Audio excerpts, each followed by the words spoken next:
बोलिए कार्तिक के ठाकुर की जय, तुलसी मैया की जय। आंवला नवमी की कथा। एक आंवलिया राजा था जो रोजाना 1.25 मन सोने का आंवला दान करके जीता था। एक दिन उसके बहू बेटे ने सोचा कि अगर इतना आंवला रोज दान करेंगे तो सारा धन खत्म हो जाएगा। बेटा बाप से कहने लगा कि ऐसे तो सारा धन लुटा दोगे, अब आंवला दान मत करना। राजा रानी दुख के मारे उजाड़ खेत में जाकर बैठ गए। उन्हें वहां भूखे प्यासे बैठे हुए 7 दिन बीत गए। राजा आंवला दान नहीं कर सका और आंवला दान किए बिना वह खाना नहीं खाए। जब भगवान ने सोचा कि अगर मैं इनका सत नहीं रखूंगा तो दुनिया में कोई मुझको नहीं मानेगा।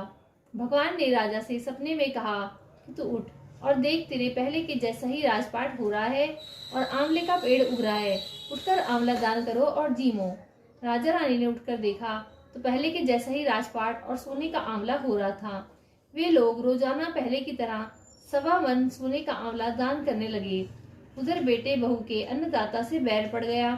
आसपास के लोग कहने लगे कि जंगल में एक आंवलिया राजा रहते हैं, उनके पास चले जाओ, वह तुम्हारा दुख दूर कर देंगे। वे लोग वहां पहुंचे तो रानी ने ऊपर से देख लिया। अपने आदमी से कहा कि इनको काम पर रख लो, इनसे काम तो कम कराओ और मजदूरी ज्यादा देना।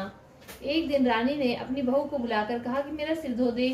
बहू सिर धोने लगी तो बहू के आंख से आंसू निकलकर रानी की पीठ पर गिर गया।